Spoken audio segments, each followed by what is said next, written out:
So you're all familiar and already heard about the lixisenatide and lixisenatide L trials. It's just the combination, the fixed ratio combination that is a titratable one.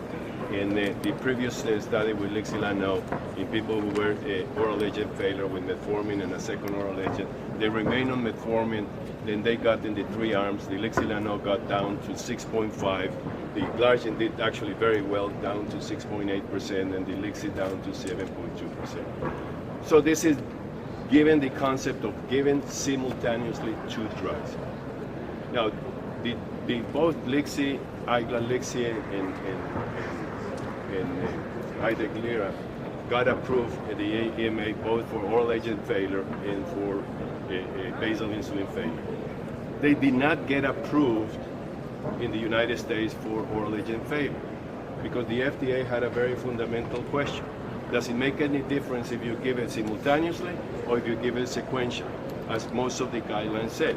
Start with one thing, doesn't work, add the other one. And so they had that question, and that question has not been addressed. Nobody has done a head-to-head comparison given simultaneous versus sequential. All the basal insulin add-on to GLP-1 are in people who have been chronically treated with basal insulin failure for 1, 2, or 3 years. Then you add a GLP-1, you get nice results. You get nice results with dulaglutide, you get nice results with semaglutide, and so on. Thank you very much. My pleasure. You know, I'm just giving you a little thing.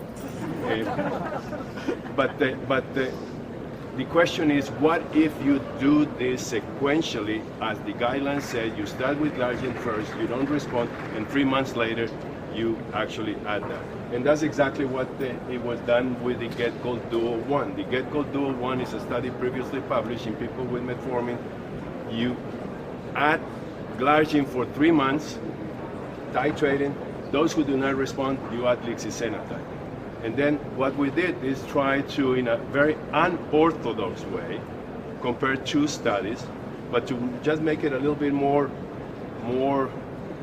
orthodox with this propensity match scoring. So we try to get the best possible matching populations between the two studies. So we got the arm of metformin plus iglalisib, and got the arm plus glargine plus lixisenatide given separately.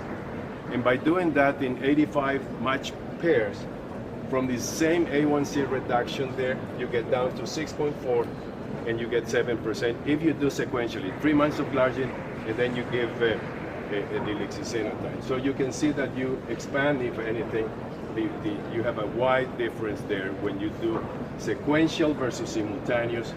You get 80% there reduction, 51% when you do that lixisenatide.